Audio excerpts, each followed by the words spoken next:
Hello everyone. तो आज हम करेंगे quick revision pair of linear equation in two variables, third chapter of the class 10th। इसमें आपको क्या क्या आना चाहिए, क्या क्या आपने करना है फाइनल एग्जाम के लिए। तो देखिए अब यहाँ पे क्या है, सबसे पहले इसका नाम है जैसे pair of linear equation in two variables. सबसे पहले आपको पता होना चाहिए लीनियर इक्वेशन क्या होती है। What is linear equation? Linear equation in two variables. Linear equation in two variables, simple सी बात है। आपने क्या करना है, the equation which is in the form of ax plus by plus c is equal to 0 is called linear equation in two variables where a b c are real numbers and a should not be equal to 0 and b should not be equal to 0। a और b 0 नहीं होने चाहिए। तो ये होती है linear equation in two variables, ठीक है। The equation which is form of the ax plus by plus c equal to 0। तो बात आती है पेयर, तो मतलब इसका क्या बन जाएगा, पेयर बन जाएगा। वो पेयर कैसे लिखना आपने, the equations which are in the form of a1x plus b1y plus c1 equal to 0 and a2x plus b2y plus c2 is equal to 0 where a b c are real numbers और a1 b1 should not be equal to 0, a2 b2 is should not be equal to 0। तो वो होती है जी, इनको बोलते हैं pair of linear equations. अब इसका जनरल सा मीनिंग मैथमेटिक्स में क्या है सुन लीजिए। यहाँ पे मान लो एक इक्वेशन है 2x plus 3y plus 7 equal to 0, 5x plus 8y plus 9 equal to 0। ये है पेयर ऑफ लीनियर इक्वेशन। अब हमने सबसे पहला टॉपिक क्या करना है, इसका सबसे पहला टॉपिक है जी, इसका क्या है, इसका सॉल्यूशन। इसका सॉल्यूशन, तो सॉल्यूशन में क्या करोगे आप, सॉल्यूशन कैसे निकालेंगे। सबसे पहले दो मेथड है इसके। पहला मेथड क्या है, ग्राफिकल मेथड। ग्राफिकल मेथड का मतलब क्या है समझ लीजिए। ग्राफ से हमें ये बताना होगा, ग्राफ से, ग्राफिकल मेथड, ग्राफ से हमें ये बताना होगा कि इसका सॉल्यूशन क्या क्या हो सकता है। क्या है ग्राफ का मतलब, देखिए मैं यहाँ पे एक एग्जांपल लेता हूं पहले। अब मैंने एग्जांपल ले ली, यहाँ पे एक x plus 3y equal to 6, 2x minus 3y is equal to this। ये किसका ग्राफिकल मेथड है, किसका, to find the solution, to find the graphical method of solution, of solution. Solution का मतलब क्या है, what is meaning of solution. Solution का मतलब वो है कि what are the possible values of x and y, what are the possible values of x and y which are common between this and this। x और y की वो value जो इसको भी सेटिस्फाइड करे, इसको भी सेटिस्फाइड करे, that values are called solution of the pair of linear equation। वो वैल्यू जो दोनों में x और y की वो कॉमन वैल्यू कौन सी होगी, जो इसमें भी पुट करें, इसमें भी पुट करें और दोनों को क्या करते हैं, सेटिस्फाइड करें। सॉल्यूशन होता है, रूट्स भी होता है यहाँ पे, ठीक है। तो सबसे पहले देखिए इसका क्या बनाना पड़ेगा हमें, ग्राफ। ग्राफिकल मेथड है तो हमें क्या बनाना पड़ेगा जी, ग्राफ बनाना पड़ेगा। ग्राफ देखो आपने 9th क्लास में बनाए हैं बहुत अच्छे से, कैसे बनाते हैं ग्राफ। आप एक बार इसका ग्राफ बनाना है, मान लो मैंने पहले x plus 3y equal to 6 का, मैं आपको एक छोटा सा मेथड बताऊंगा जो आप कर सकते हो इसमें, है ना। सबसे पहले देखिए यहाँ पे आपने क्या ले लेना है, ऐसे। सबसे पहले तो बेटा ग्राफ क्या करना है आपने, वो कोई भी वैल्यू ले सकते हो आप x की, इसमें x की कोई भी वैल्यू ले लो, y की वैल्यू निकलती रहेगी और बाद में उन वैल्यूज को आप यहाँ पे लोकेट कर दोगे और लाइन खींच दोगे। लेकिन एक शॉर्ट सा मेथड इसका ये है कि आप यहाँ एक बार x की वैल्यू 0 ले लो। जब x 0 लोगे, यहाँ पे देखिए x 0 तो y कितना हो जाएगा, देखो 0 plus 3y is equal to 6, तो y is equal to क्या हो जाएगा, 6/3 that is what 2। तो अगर x 0 है तो y क्या आएगा, 2 आएगा। अब दूसरी बार आप यहाँ पे y 0 ले लो, y 0 ले लोगे तो ये 0 x क्या आ जाएगा, 6 आ जाएगा। अब इन दोनों पॉइंट्स को आप यहाँ पे लोकेट कर दो, कहाँ पे,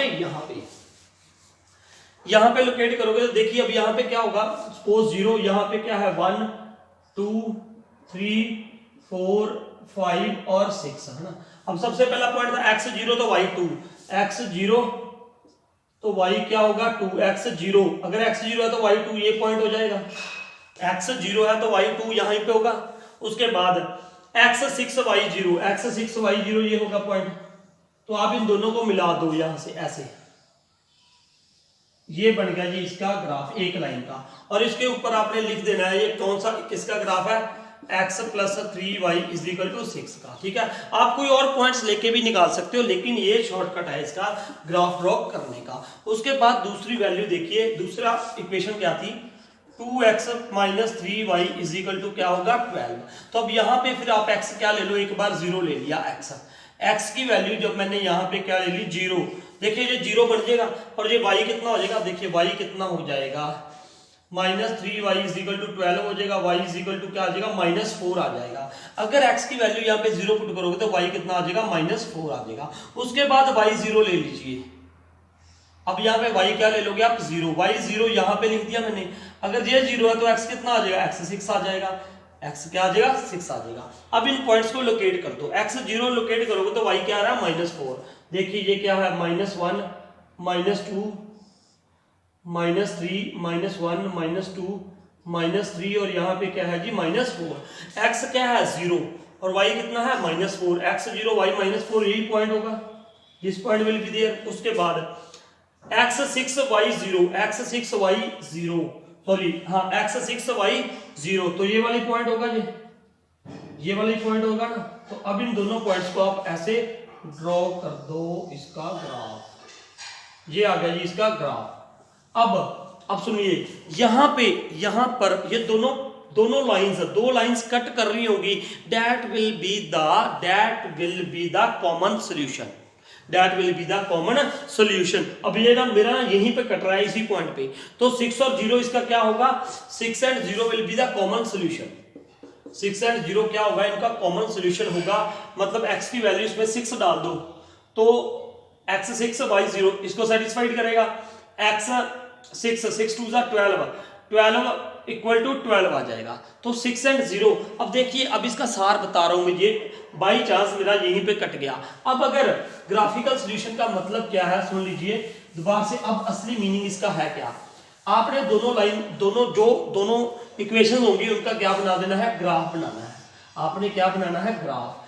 मान लो एक का ये आ गया, एक का ये आ गया सपोज, ठीक है। अब ये यहाँ पे दोनों कट कर रही हैं, इंटरसेक्ट कर रही हैं, हम बोलेंगे these lines are intersecting, intersecting. जिस पॉइंट पे वो इंटरसेक्ट करेंगी वो इनका क्या होगा, कॉमन सॉल्यूशन होगा।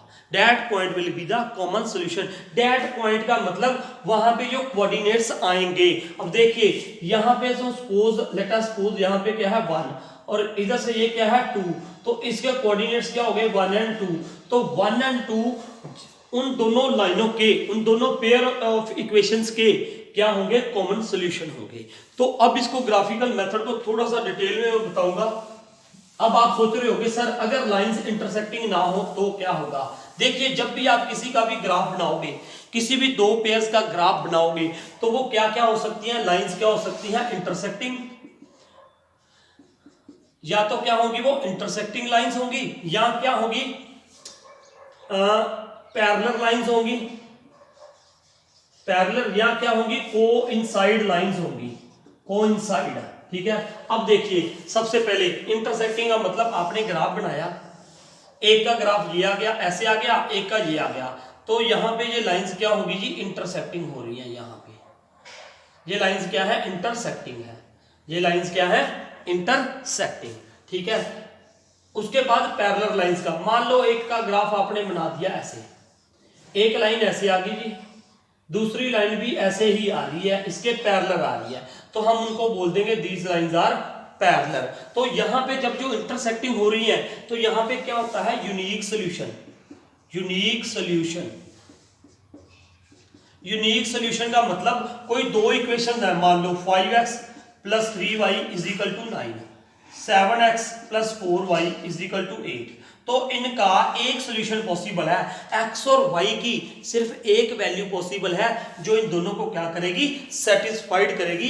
ये ग्राफिकल मेथड है। अगर उनका क्या बना लोगे, ग्राफ, अगर ग्राफ इंटरसेक्टिंग लाइन आ रहा है तो इसका मतलब यूनिक सॉल्यूशन है, एक ही पॉसिबल वैल्यू है x की। उसके बाद अगर लाइंस जो आपने ग्राफ बनाया है, जो लाइंस का ग्राफ बनाया है वो दोनों लाइंस क्या आ गई, पैरेलल आ गई, तो इसका मतलब नो सॉल्यूशन। तो मतलब क्या हुआ, नो सॉल्यूशन, उनका कोई भी कॉमन सॉल्यूशन नहीं होगा, नो सॉल्यूशन होगा।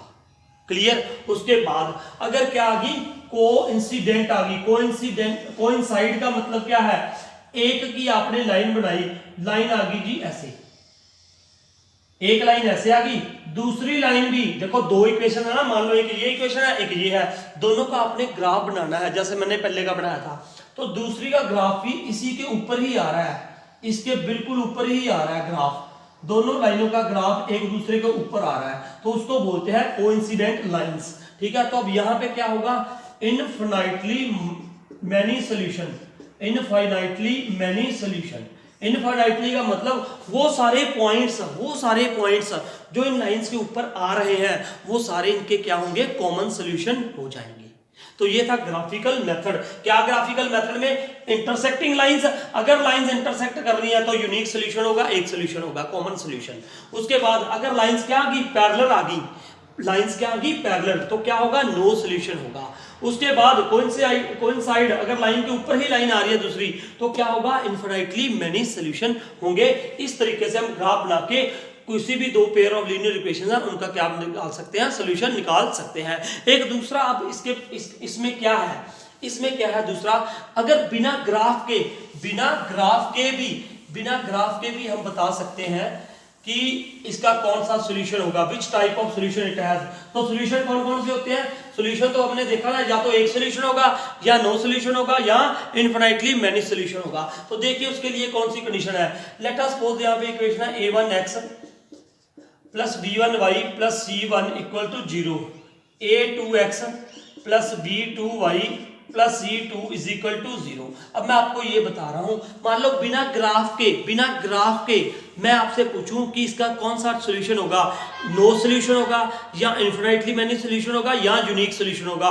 बिना ग्राफ के हम कैसे कर सकते हैं, ठीक है। तो अब ये देखिए इसके लिए कौन कौन सी इंटरसेक्टिंग, सबसे पहले कि यूनिक सॉल्यूशन कब होगा, यूनिक सॉल्यूशन कब होगा।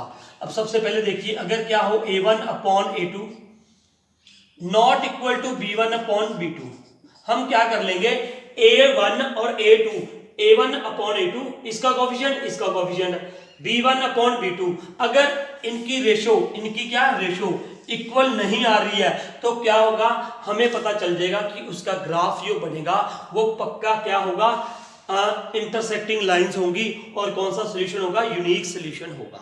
उसके बाद अगर क्या आ जाए, a1 upon a2 is equal to b1 upon b2 not equal to c1 upon c2, तो हम कह सकते हैं क्या होगा, लाइंस जो ग्राफ बनेगा वो क्या होगा, पैरेलल लाइंस होंगी, और वहां पे क्या होगा, no solution, that equations does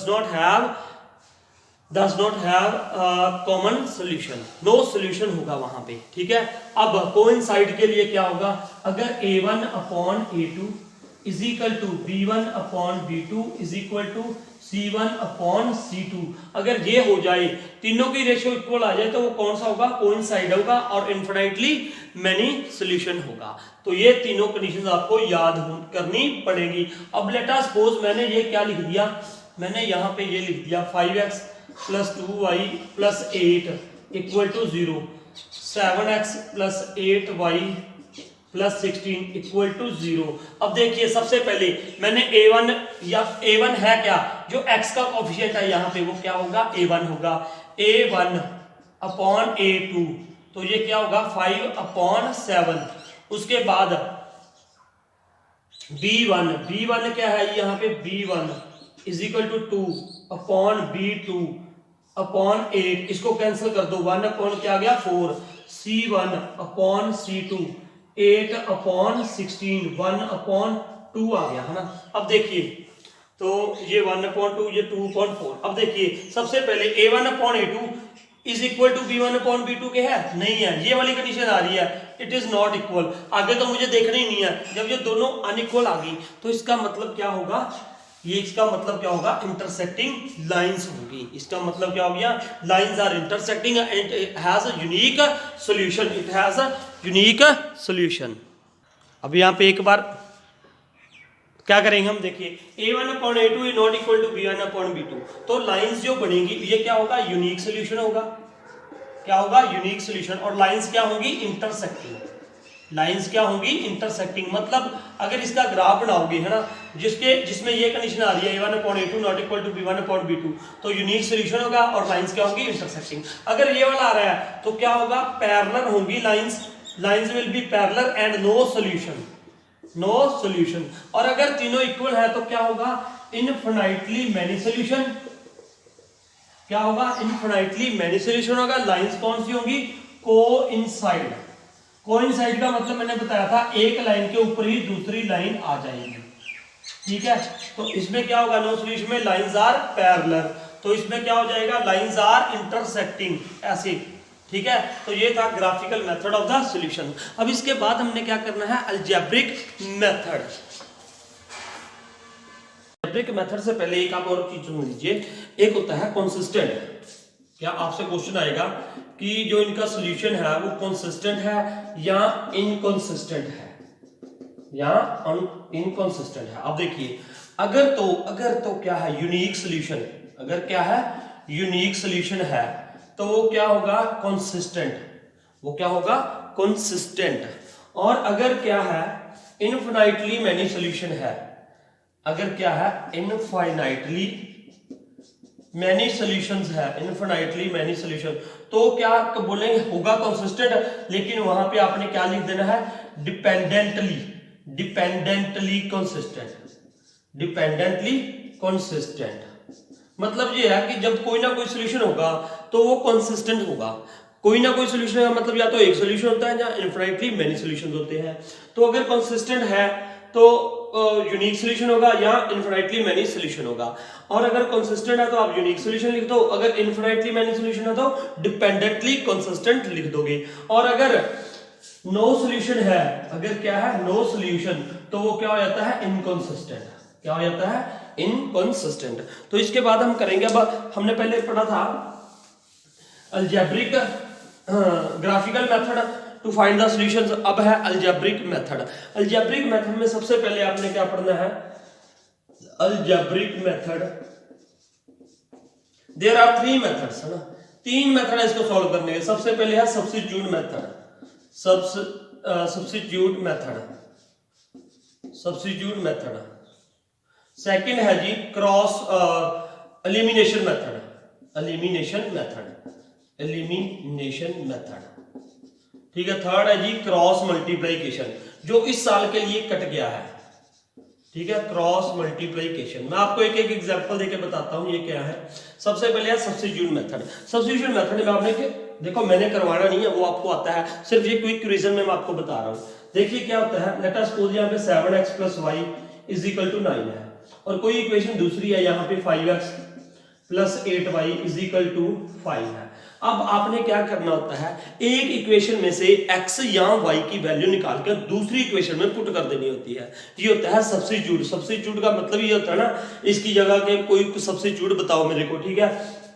तो अब यहाँ से ये फर्स्ट है, ये सेकंड है, और इस बात का ध्यान रखना है। यहाँ पे देखिए, मैं यहाँ से x की वैल्यू भी निकाल सकता हूँ, यहां से भी x की वैल्यू निकाल सकता हूं, यहां से y की, यहां से y की। लेकिन आपने ध्यान रखना है, अगर पहला स्टेप आपने ये ध्यान में रखना है, अगर आपको कोई भी वेरिएबल खाली मिलता है, खाली मतलब जिसका कोएफिशिएंट 1 मिलता है, तो वहीं से वैल्यू निकालना।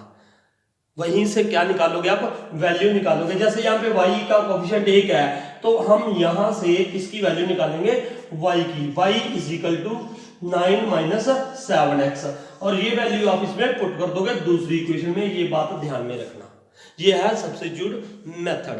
तो आप समझ गए होंगे मैं क्यों कह रहा हूं ये, क्योंकि क्या है कि अगर मैं यहां से x की वैल्यू निकालूंगा तो वो फ्रैक्शनल नंबर आ जाएगा, और फ्रैक्शनल नंबर में बच्चे से गलती, चांसेस ऑफ एरर मोर होते हैं, आपके चांसेस ज्यादा बन जाते हैं मिस्टेक करने के कैलकुलेशन में। तो यहाँ पे y अकेला है, आप यहाँ से y की वैल्यू ये ले ली, अब इसमें पुट कर दो 5x + 8, और यहाँ पे ये y की वैल्यू क्या पुट कर दो, 9 - 7x = 5।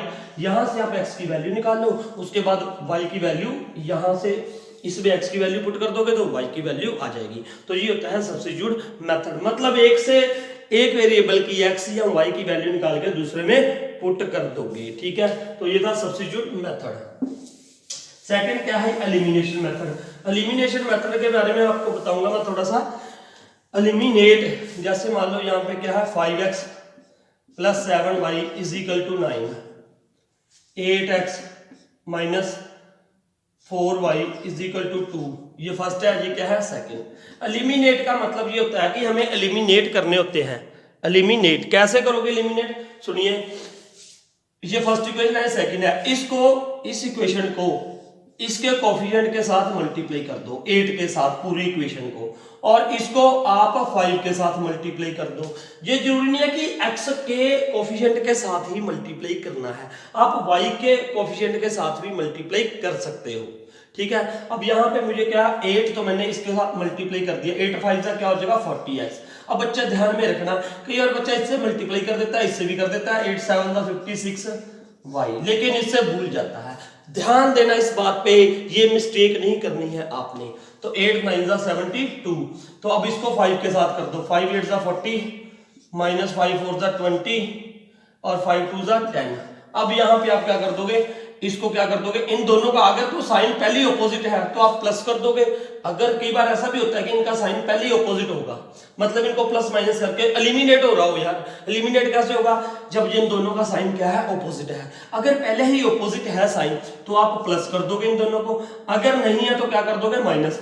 जब माइनस करोगे तो इनके साइन क्या हो जाएंगे चेंज, ये प्लस ये माइनस। अब यहां से ये कैंसिल हो जाएगा और यहां से आप क्या कर दोगे, इसकी वैल्यू निकाल दोगे, 76y इज इक्वल टू 62 और y की वैल्यू आप यहां से निकाल दोगे, ठीक है, y की वैल्यू। और उसके बाद फिर आप x की वैल्यू, अब x की वैल्यू कैसे निकालोगे, इन दोनों इक्वेशन में जो बेसिक इक्वेशंस है उनमें पुट करनी है आपने, ये वैल्यू जो y की वैल्यू आएगी, इनमें नहीं पुट करनी, ये बात का ध्यान रखना आपने, क्लियर। यहां से जो y की वैल्यू आएगी आपने जो बेसिक इक्वेशन है उसमें पुट करना है, इस बात पे ध्यान देना, ठीक है।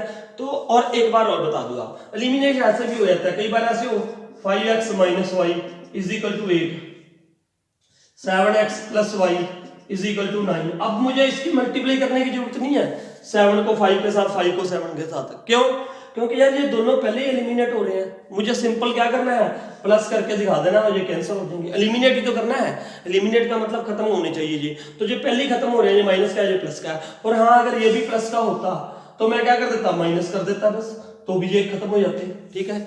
तो ये बात थी, ये था अपना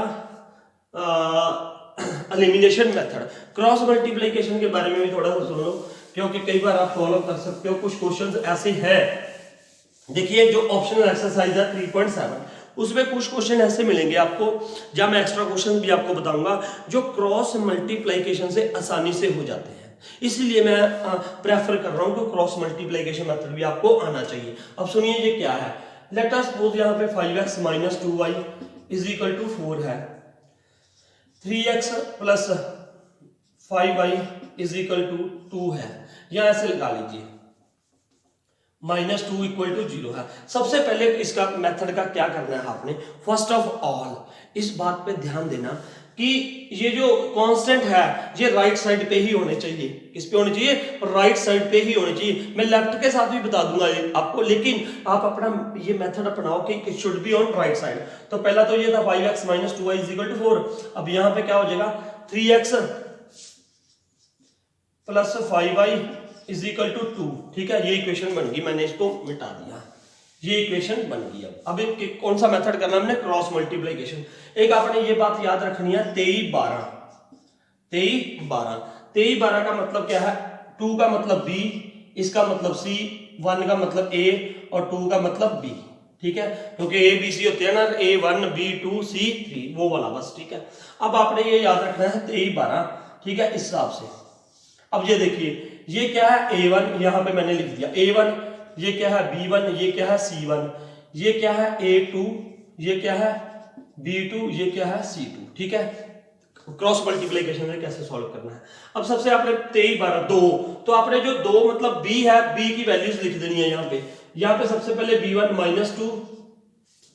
-2 और 5 ऐसे लिख देना, ठीक है, b 23 12। उसके बाद 3 मतलब c, तो अब यहां पे आप क्या लिख दोगे 4 और 2, ठीक है, एक लाइन में ऐसे लिखते रहोगे स्पेस छोड़ के, ठीक है। उसके बाद 1 का मतलब a1 मतलब 5 और 3, यहां पे क्या लिख दोगे 5 और 3। उसके बाद 2, फिर 2 आ गया, 2 मतलब b, तो ये क्या आ जाएगा -2 5, उनका कोफिशिएंट्स बस, ठीक है, ये लिख दिया। अब आपने क्या करना है, यहां पे आप लिख दो x इनके बीच में, यहां पे y, यहां पे क्या लिख दोगे 1।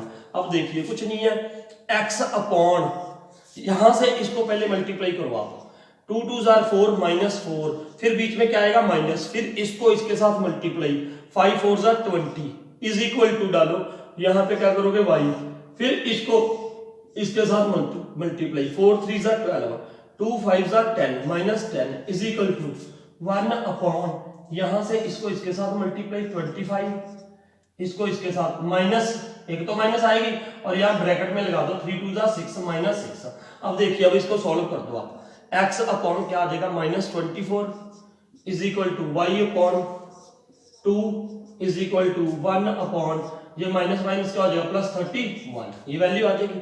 अब आपने क्या करना है, 3 इक्वेशंस है, सबसे पहले मैंने इसको ले लिया, मान लो ये तीनों इक्वल है, we can write like this way, y upon 2 is equal to 1 upon 31, तो क्रॉस मल्टीप्लाई कर दोगे तो y इज इक्वल टू 2 यहाँ पे मल्टीप्लाई हो जाएगा 2 अपॉन 31, इसकी वैल्यू रह जाएगी इसकी y की। अब आप x की वैल्यू निकालना चाहते हो तो फर्स्ट और थर्ड को ले लो, मतलब x upon -24 is equal to 1 upon 31, तो अब ये -24 ऊपर चला जाएगा, -24 अपॉन 31, तो ये होगी जी x की वैल्यू। तो ये थे 3 method, algebraic method to find the solution of a pair of linear equations. First हमने कौन सा किया, सब्स्टिट्यूट, सेकंड हमने किया था elimination, third cross multiplication method.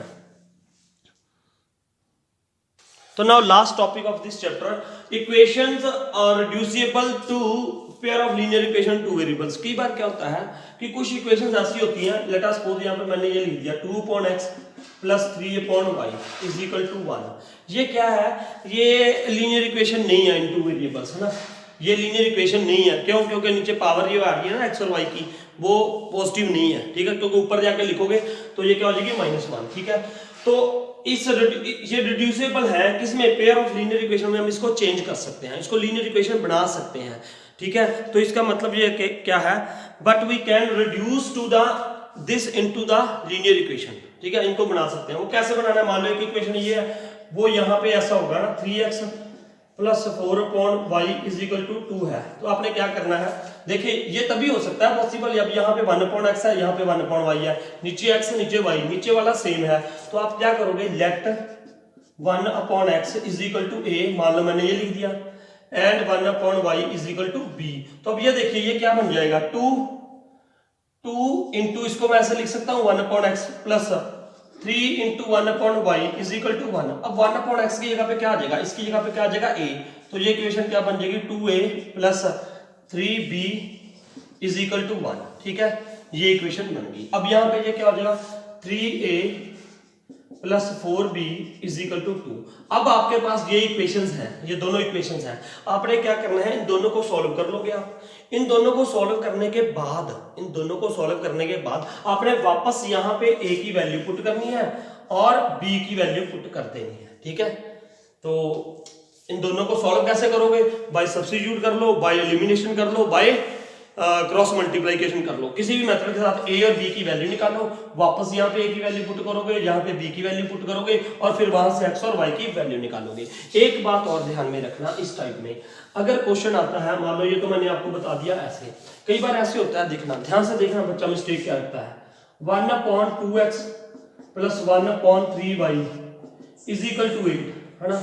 और अब यहाँ पे देखो क्या होगा, देखिए यहाँ पे 2 अपॉन x था तो 2a आ गया, ये क्या बन गया 2a, यहाँ पे 1 अपॉन y है तो ये क्या बन गया 3b बन गया। लेकिन यहाँ पे क्या बनेगा, ध्यान से देखिए, अगर आप लेट करते हो 1 upon x is equal to a, 1 upon y is equal to b, ध्यान देना इस चीज पे, बहुत मिस्टेक करता है बच्चा।